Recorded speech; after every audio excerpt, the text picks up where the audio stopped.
അത് ശരി തുടങ്ങി എല്ലാരും എവിടെ പോയിരുന്നു? ഞാൻ ടൗണിൽ വരെ പോയതായിരുന്നു. പാടത്തടിക്കാനുള്ള കളനാശി മേടിക്കാൻ പോയായിരുന്നു. അത് കിട്ടി. ഇങ്ങോട്ട് വരുന്ന വഴി ഒരു ആക്സിഡന്റ് നടന്നു.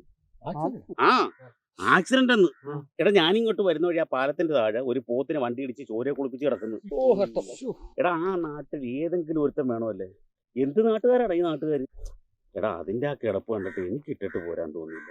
അതായാലും നന്നായി ഓർമ്മ. നമ്മുടെ ഈ 4-ാം വാർഡിൽ മനുഷ്യത്വം ഉള്ളവരുണ്ടെന്ന് ആളുകൾ അറിയട്ടാ. എന്നിട്ട് അണ്ണനെ എടുത്ത് അവസാനം ഞാൻ തന്നെ ഇറച്ചി വെട്ടുകാരനെ പോയി വിളിച്ചോണ്ട് വന്നിട്ട് ഞങ്ങൾ രണ്ടും കൂടെ അവനെ മൂലക്കൂട്ട് മാറ്റി ഇങ്ങ് ചെരിപ്പെടുത്തി. എന്നിട്ട് അതിന്റെ തുടയിൽ ഒരു 4 കിലോ അറുത്തോണ്ട് വരുന്ന വരവാ. ഒലത്തി ഒലത്തണം. എടാ, കുരുമുളകും തേങ്ങാക്കൊത്തും കൂടി ഇട്ട് ഒലത്തണം. എന്നെ ടേസ്റ്റാന്ന് അറിയാവോ? അവന്റെ ഒലത്തിയ കഥയും കേട്ടിരിക്കാതെ നീ ചീട്ടിട്ടു.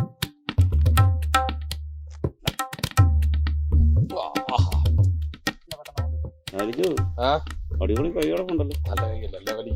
അത് തന്നെ പറഞ്ഞു തരാം. അവിടെ അതെടുത്ത് അപ്പുറത്തോട്ട് പോയി. അതൊക്കെ തള്ള അപ്പുറത്തോട്ട് പോയി. 3, 4, 5 അത് തന്നെ ക്ലാവർ 3, 4, 5. ഇത് ഇപ്പുറത്ത് ഇത് ഡയമണ്ട്. എടാ, അത് തള്ളിക്കൊടറാ. ഇത് തള്ളിയാലോ? എടാ, അതെന്തിനു നിനക്ക് ആവശ്യമില്ലാത്ത ചീട്ടാണത്. എടാ, കളിക്കുമ്പോഴത്തേന് ചീട്ട് കളിക്കുമ്പോഴത്തേനെ ബ്രെയിൻ ഉപയോഗിച്ച് വേണം കളിക്കാൻ. തള്ളിക്കൂടെ, ധൈര്യമായിട്ട് തള്ളിക്കൂടെ. ഞാനല്ലേ അടിച്ചു മോനെ, അടിച്ച് തള്ളിയ ചീട്ട് കറക്റ്റ് ആടാ. നോക്ക് കണ്ട കേട്ടാ. നിന്നെ ആരാ ചീട്ടുകളെ പഠിപ്പിച്ചത്? ബ്രെയിൻ കൊണ്ട് ഉണ്ടാക്കാൻ വന്നിരിക്കുന്നു.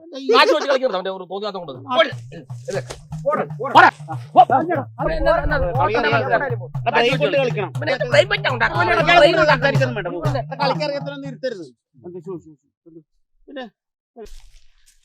വരപ്പോ എന്നാ മക്കളെ, പണിക്ക് പോയതാണോ? അല്ലടാ, ഞാൻ ആ കള്ളത്തി കളി ക്യാമറ കളിക്കാൻ പോയി. ക്യാമറക്ക് പറ്റിയ വേഷത്തില. വരപ്പോ എന്നാടാ മക്കളെ, ആ പൊക്കില്ലാത്തൊരു മിനിക്ക കൂടെ വെക്ക്. നല്ല രസമായിരിക്കും കാണാൻ.